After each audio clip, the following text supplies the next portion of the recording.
ప్రేక్షకులకి నమస్కారం. గోపురానికి స్వాగతం. జీ తెలుగు ప్రేక్షకులందరికీ దీపావళి శుభాకాంక్షలు.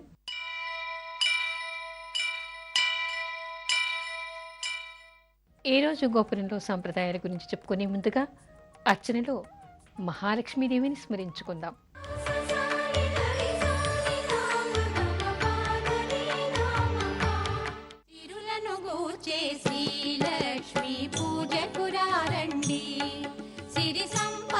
సగే ధనలక్ష్మికి సేవలు చేయండి.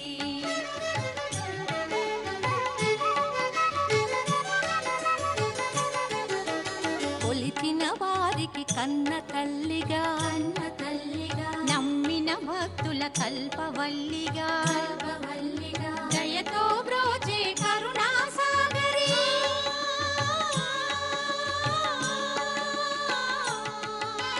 దయతో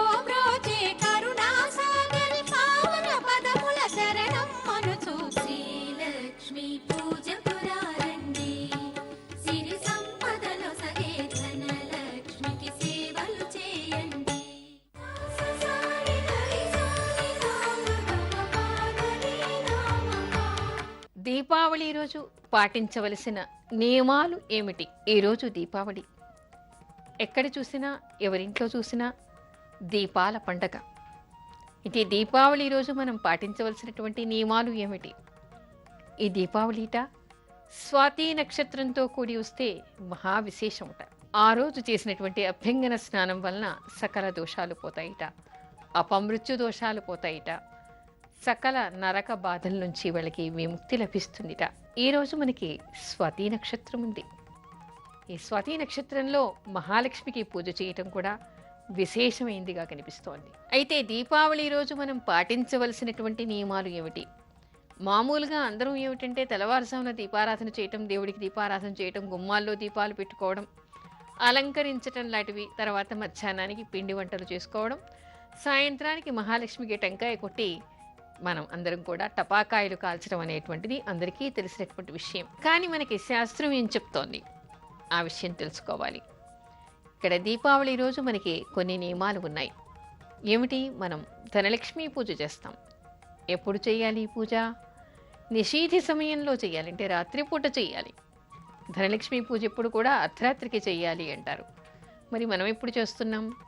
పొద్దున పూట మనకి తోచినటువంటి విధంగా మనం పూజ చేసేసి పిండి వంటలు చేసుకొని మనం భోజనం చేస్తూ ఉన్నాం. కేవలం కొత్త బట్టలు కట్టుకోవడం కానీ, కొత్త నగలు కొనుక్కోవడం కానీ, ధనలక్ష్మి పూజ చేయటం కానీ కాకుండా అనేక నియమాలు కూడా మనకి కనిపిస్తూ ఉన్నాయి. ఏమిటి అంటే, తండ్రి లేనటువంటి వాళ్ళందరూ కూడా తప్పనిసరిగా యమతర్పణం, పితృతర్పణం ఈరోజు చేయాలి. ఎందుకంటే దీపావళి మనకి అమావాస్య రోజు వస్తుంది. అమావాస్య రోజు తప్పనిసరిగా ఇక్కడ పితృతర్పణం పెద్దలందరూ కూడా, అంటే పెద్దలందరికీ, తండ్రి లేనటువంటి వాళ్ళు, తల్లి లేనటువంటి వాళ్ళందరూ కూడా పెద్దలకి పితృతర్పణం చేయాలి. ఆ తర్వాత ఇంకొకటి ఏమిటంటే, ధనలక్ష్మి పూజ నియమబద్ధంగా చేయాలి అనుకునేటువంటి వాళ్ళు, ఉపాసనాపరులు ఏమిటంటే మధ్యాహ్నం పూట భోజనం చేయకూడదు. మహాలక్ష్మికి ఇక్కడ మరో విశేషం కూడా ఉంది. శ్రీ సూక్తం చదువుతూ గంటకి కూడా అమ్మవారికి ఏదో ఒక పిండి వంట చేసి నివేదన చేయాలి అనేటువంటి విశేషం మనకి ఆధ్యాత్మిక గ్రంథాల్లో కనిపిస్తోంది. ముఖ్యంగా మనకి కాశీ క్షేత్రంలో ఏం చేస్తారు? అన్నపూర్ణేశ్వరికి అన్నకూట అంటూ చేస్తారు. అన్నకూట అంటే అసలు ఎన్ని రకాల పిండి వంటలు ఉంటాయో, ఎన్ని రకాల స్వీట్స్ ఉంటాయో, ఎన్ని రకాల హాట్స్ ఉంటాయో, అన్ని రకాల ప్రాంతాలవి కూడా చేసి అమ్మవారి దగ్గర ఆవరణలో పెద్ద పెద్ద కుంభాలుగా పోసి అందరికీ చూపిస్తారంటే అమ్మవారికి నివేదన చేస్తారు. ఈరోజు ప్రత్యేకంగా ఏమిటంటే, మనం ఇళ్లల్లో మన చిన్ని మందిరాల్లో మనం దేవుడికి ఆ విధంగా అలంకరించలేము. కానీ ఇక్కడ ప్రత్యేకత మనకి కనిపించేది ఏమిటి అంటే, నియమస్తులైనటువంటి వాళ్ళు గంటకి ఒకసారి, మనకేమిటి దీపావళి రోజు 24 గంటలు ఉంటాయి, గంటకి ఒకసారి శ్రీ సూక్త పారాయణం చేయటం, ఏదో ఒక పిండి వంట, అది స్వీట్ కానీ హాట్ కానీ ఏదో ఒకటి నివేదన చేస్తూ ఉండాలి, అమ్మవారికి చేసి హారతిస్తూ ఉండాలి, అది పదుగురికి పెడుతూ ఉండాలి. కానీ మనం మాత్రం ఉపవాసమే ఉండాలి. ఆ తర్వాత ఇక్కడ మరికొన్ని నియమాలు ఏమిటి అంటే, ఉదయం అయితే మామూలుగా నరక చతుర్దశి రోజు అభ్యంగన స్నానం చేస్తారు. ఇక్కడ దీపావళి రోజు, ఈరోజు మనకి నరక చతుర్దశి, దీపావళి రెండు కూడా ఒకే రోజు వచ్చాయి. పురుషులంతా పితృతర్పణం చేయటం, ఆ తర్వాత మహాలక్ష్మికి పూజ చేయడానికి సంకల్పించుకోవడం, స్త్రీలంతా కూడా ఇల్లంతా చక్కగా అలంకరించుకోవడం, ఆ తర్వాత ఇంటి ముందర దీపాలంకారాలు వెలిగించాలంటే దీపాలంతా కూడా దీపాలతో అలంకరించాలి గుమ్మం ముందు. తర్వాత బలి ప్రీత్యర్థంగా పూజ చేయాలి అని చెప్తారు. యముడి కోసం అని చెప్పేసి ఇంటి ముందరికి యముడు రాకూడదు, అపమృత్యు దోషాలు పోవాలని చెప్పేసి ఇంటి ముందరంతా దీపాలు పెట్టాలి. ఆ తర్వాత చక్కని కొత్త వస్త్రాలు కట్టుకోవాలి ఆ రోజు.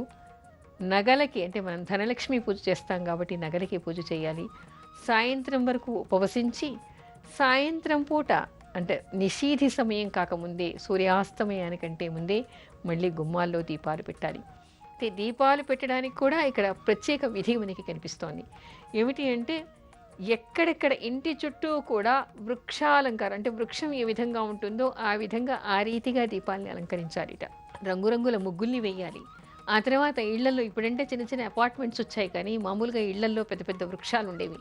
ఆ వృక్షాలలో కూడా మొదట్లో చుట్టూ దీపాలు పెట్టాలిట. ఎన్ని వృక్షాలు ఉంటే వృక్షాల దగ్గరంతా కూడా దీపాలంకారం చేయాలిట. అలా దీపాల తోరణాలు పెట్టాలి. ఎక్కడ ఇళ్లల్లో దేవాలయాల్లో కూడా దీపాలు పెట్టాలిట. తోటలు ఉన్నటువంటి వాళ్ళు తోటల్లో కూడా దీపారాధన చేయాలిట. ఇలా దీపాలంకారానికి మనకి ప్రత్యేకమైనటువంటి విశిష్టత మనకి దీపావళి రోజు కనిపిస్తోంది. అయితే మరొక విశేషం కూడా ఉంది.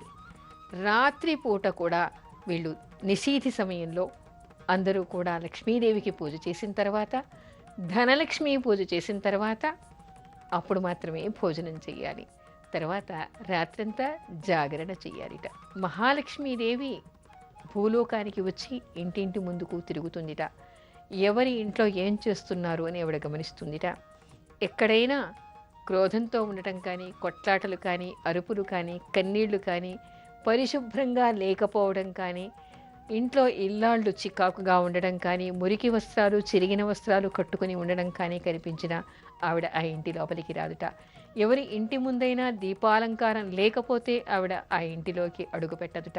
మరో ప్రత్యేకత ఏమిటంటే ఇక్కడ దీపం పెట్టడానికి కూడా ఈ రోజుల్లో అయితే మనం క్యాండిల్స్ వెలిగించేస్తూ ఉన్నాం, కానీ అసలు దీపాలు ఎలా పెట్టాలి అనేటువంటి విషయాన్ని కూడా శాస్త్రీయంగా తెలుసుకోవాలి. ఉమ్మెత్తకాయలు తెచ్చి దాని లోపల ఉన్నదంతా తీసేసి దాన్ని డిప్పలాగా తయారు చేయాలి. డిప్పలాగా తయారు చేసి దానిలో ఆముదం కానీ నువ్వుల నూనె కానీ వేయాలిట. వేసి దాన్ని దీపంగా పెట్టాలి. ఉమ్మెత్తలో ఏమిటి విషం ఉంటుంది. ఆ దాని లోపల నువ్వుల నూనె వేసి దీపాలంకారం చేయటం వలన అక్కడ వచ్చేటువంటి గాలి, ఆ దీపపు గాలి వలన చుట్టూ ఉండేటువంటి క్రిమికీటకాలన్నీ కూడా నశించిపోతాయిట. చెట్ల మొదట్లో ఎందుకు పెట్టమంటున్నారు అంటే ప్రతి చెట్టు దగ్గర కూడా దీపం పెట్టాలిట. అంటే చెట్టుకు పూజ చేస్తున్నామనే భావన కాదు ఇక్కడ. చెట్ల దగ్గర, ఆకుల దగ్గర, పువ్వుల దగ్గర ఏమిటంటే చాలా దోమలు వాలుతూ ఉంటాయి, క్రిమికీటకాలు వస్తూ ఉంటాయి. అవన్నీ కూడా పోవడం కోసం అని చెప్పేసి ఆ దీపాలంకారాలని కూడా చెట్టు చుట్టూ చేయమంటారు. ఇక్కడ ఉమ్మెత్తలో ఉండేటువంటి విషం వలన, అక్కడ ఉండేటువంటి దీపం ఆ వేడి వలన, ఆ గాలి దాని నుంచి వచ్చేటువంటి వెలుతురు గాలి వలన క్రిమికీటకాలన్నీ కూడా నశించిపోతాయిట. ఇవి చనిపోవడం కోసం మనం దీపాలంకారం చెయ్యాలా అని ఎవరు బాధపడాల్సినటువంటి అవసరం లేదు. ఒకటి, వాటికి ముక్తి వస్తుంది. రెండోది, వాటి వలన మనకి నరక బాధలు లేకుండా, అనారోగ్యం లేకుండా వాతావరణ కాలుష్యం అంతా పోయి వాతావరణం కూడా పరిశుభ్రపడుతుంది అనేటువంటి వైజ్ఞానిక అంశాలు కూడా ఈ దీపాలంకారం వెనుక మనకి కనిపిస్తూ ఉన్నాయి. తర్వాత మరొకటి, మనకి బాణాసంచా కాలుస్తున్నామని చెప్పుకున్నాం కదా. ఇది కాల్చడానికి కారణం ఏమిటంటే అలక్ష్మి నిస్సరణం చెయ్యాలి అనేటువంటి విశేషం మనకి ఆధ్యాత్మిక గ్రంథాల్లో కనిపిస్తోంది. అంటే ఏమిటి అలక్ష్మి నిస్సరణం అంటే ఇంట్లో ఉన్నటువంటి దరిద్ర దేవతని తరిమి కొట్టాలిట. అలా దరిద్ర దేవతని తరిమి కొట్టడానికి కూడా మనకి కొన్ని శబ్దాలు చెప్పారు. అదేమిటి అంటే చాటలు తీసుకుని చాట మీద కర్రతో కొడుతూ డిమ్ డిమ్ అనేటువంటి శబ్దాలు చెయ్యాలిట. అలా చేస్తే ఆ శబ్దానికి ఉండేటువంటి తరంగాల వలన అక్కడ ఉండేటువంటి అలక్ష్మి దరిద్ర దేవత ఆ శబ్దాలు వినలేక అక్కడి నుంచి వెళ్ళిపోతుందిట. కానీ అవన్నీ మానేసి మనం పెద్ద ఆటం బాంబులని, ఆ బాంబులని, ఈ బాంబులని ఢామ్ ఢామ్ అని శబ్దాలు చేస్తున్నాం, కానీ డిమ్ డిమ్ అనేటువంటి శబ్దం మనం చేయటం లేదు. చాట మీద శబ్దం చేయటం వలన అక్కడ వచ్చేటువంటి శబ్ద ప్రభావం వల్ల ఇంట్లో ఉండేటువంటి దరిద్ర దేవత బయటికి వెళ్ళిపోతుంది అనేటువంటి విశేషం కూడా మనకి కనిపిస్తోంది. అంటే దీపావళి రోజు మనం ఏం చేయాలి? ఉదయాన్నే దీపాలంకారాలు చెయ్యాలి. ఆ తర్వాత ఇంట్లో పెద్దవాళ్ళంతా కూడా పితృదేవతలకి తర్పణాలు వదలాలి. ఇంట్లో ఎవరు ఆ రోజు లక్ష్మీ పూజ అయ్యే వరకు భోజనం చేయకూడదు. ఆ తర్వాత రకరకాల పిండి వంటలతో గంటకోసారి మహాలక్ష్మికి నివేదనలు చేస్తూ ఉండాలి. సాయంత్రం పూట చక్కగా కొత్త వస్త్రాలు ధరించి లక్ష్మీ పూజ చేయటం, బయట ఇంటి ముందర, ఇంటిపైన, దేవాలయాల్లో, తర్వాత తోటల్లోనూ, ఇంటి చుట్టూ చెట్లు ఉంటే చెట్ల దగ్గర కూడా దీపాలంకారం చేయాలి. ఆ రాత్రంతా జాగరణ చేయాలిట. ఈ విధంగా ఇలాంటి నియమాలు పాటించాలని మనకి దీపావళి గురించినటువంటి విశేషాలు ఆధ్యాత్మిక గ్రంథాల్లో కనిపిస్తూ ఉన్నాయి. దీపావళి రోజు లక్ష్మీ పూజ ఏ విధంగా చేయాలి? సాధారణంగా అందరికీ లక్ష్మీ పూజ అంటే చాలా ఇష్టం. ఎందుకంటే సంపదలు అందరికీ కావాలి. అందులో ధనలక్ష్మీ పూజ.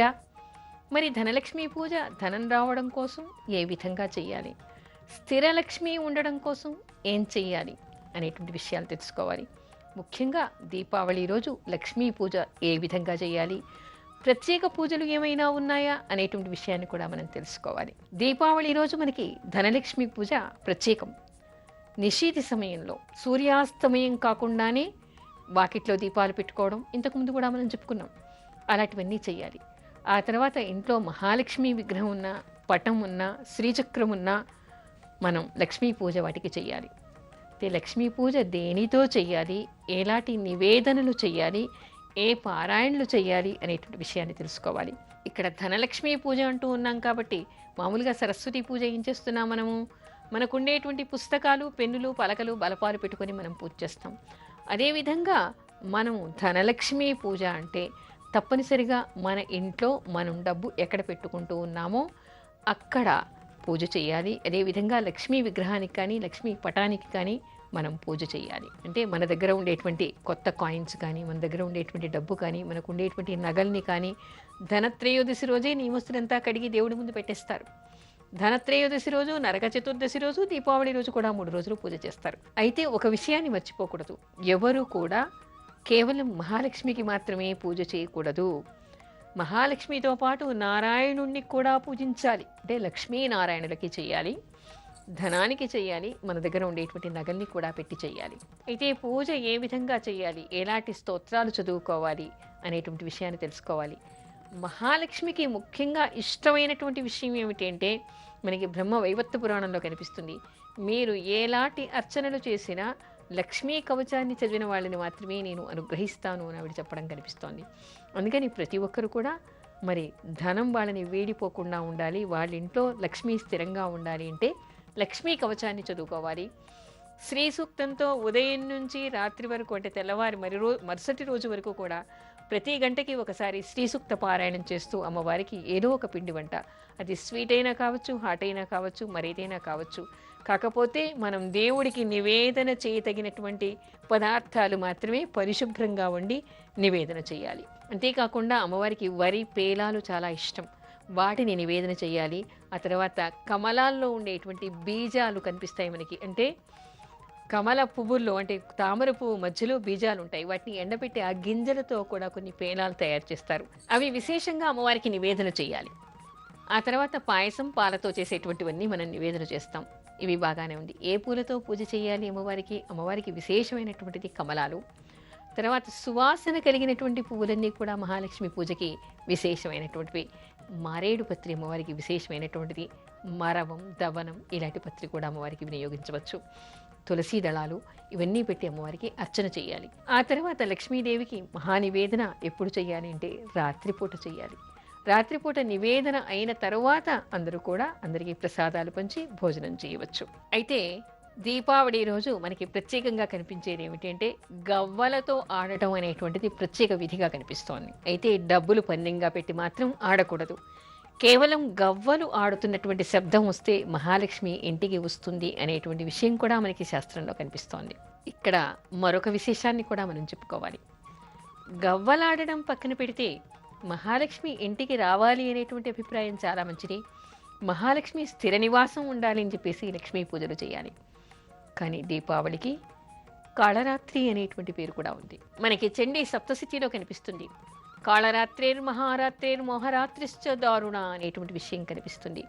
అంటే కాళరాత్రి అని దీపావళికి పేరు. ఇక్కడ యమబాధలు ఉంటాయని, యమధర్మరాజు మన ఇంటి వైపు చూడకూడదు అని, తర్వాత అపమృత్యు దోషాలు పోవాలి అని చెప్పేసి మనం ఇంటి ముందు దీపారాధన చేస్తూ ఉన్నాం. అదేవిధంగా యమతర్పణం ఇంట్లో పురుషులు చేస్తూ ఉన్నారు. ఎందుకు అంటే ఇక్కడ మనకి యమధంస్ట్రలు ఉన్నాయి అంటారు, అంటే యమకోరలు ఉన్నాయి అంటారు. అంటే యమబాధలు ఉంటాయి కాబట్టి అనారోగ్యంతో ఉండే వాళ్ళకి మరణం వచ్చేటువంటి అవకాశాలు, అపమృత్యు దోషాలు ఉన్నాయి అంటారు. ఎవరికైనా జాతకంలో అపమృత్యు దోషాలు ఉన్నటువంటి సమయ సందర్భాలు ఉన్నా, లేకపోతే ఎవరికైనా దీర్ఘ వ్యాధులు కానీ, వ్యాధి నుంచి ఉపశమనం కానీ లేదు అనుకునేటువంటి వాళ్ళంతా కూడా ఇది కాళరాత్రి కాబట్టి రాత్రి పూట చండీ సప్తశతి పారాయణం చేయటం కానీ, చండీ హోమం చేయటం కానీ, అవన్నీ వేలు కానటువంటి వాళ్ళు కనీసం తెల్లవార్లు రాత్రి సూక్తాన్ని చదువుతూ ఉండాలిట. రాత్రి సూక్తాన్ని చదివి మరునాడు పొద్దున ఉదయం మళ్ళీ అమ్మవారికి మహాలక్ష్మీదేవికి పునఃపూజ చేయాలి. అలా చేస్తే రోగ నివారణ జరుగుతుందిట, అసాధ్య వ్యాధులన్నీ కూడా పోయేటువంటి అవకాశం ఉంటుందిట, అపమృత్యు దోషాలు పోతాయి, మృత్యు భయం ఉండదు, యమ బాధలు ఉండవు అనేటువంటి విషయం కూడా మనకి ప్రత్యేకంగా కనిపిస్తోంది. అందుకని దీపావళి అంటే కేవలం మహాలక్ష్మికి పూజ చేయటమే కాదు, మనకు ఉండేటువంటి అపమృత్యు దోషాన్ని పోగొట్టుకోవడానికి కూడా ఇప్పుడు అర్చనలో కొన్ని భక్తి గీతాలు.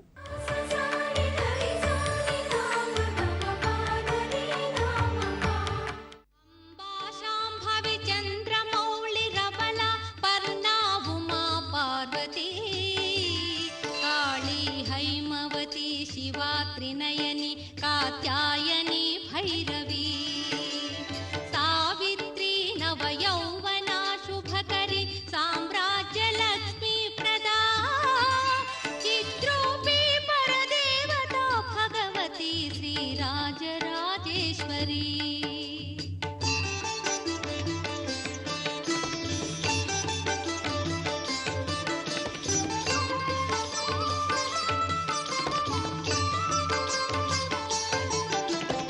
అంబా మోహిని దేవతా త్రిభువని ఆనంద సంధాయిని వాణి పల్లవ పాణి వేణు మురళి గాన ప్రియాలోలిని కళ్యాణి ఉడు రాజబింబవదన ధూమ్రాక్ష సంహారిణి చిద్రూపీ పరదేవతా భగవతి శ్రీరాజరాజేశ్వరీ.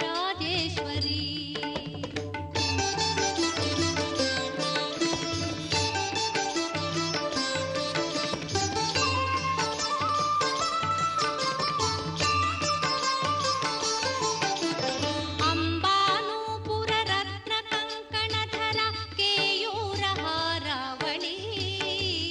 జాజి పంకజ వైజయంతి లహరి గ్రైవేయ వైరాజిత వీణాగాన వినోద మండితకర వీరాసనే సంస్థిత చిద్రూపీ పరదేవతా భగవతి శ్రీరాజరాజేశ్వరీ.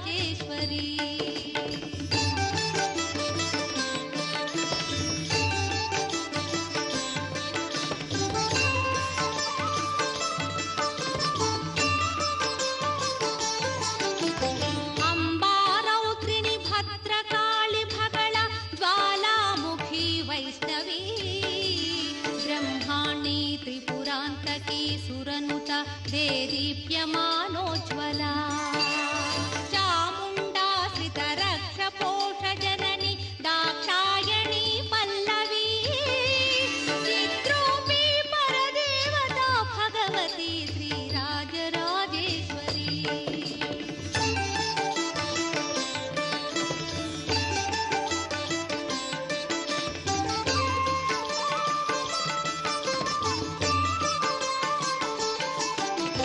అంబాశూలతను శరాంకుశధరి అర్ధేందు బింబాధరి వారాహి మధుకైఠవ ప్రహరిణి వాణీ రమా సేవితా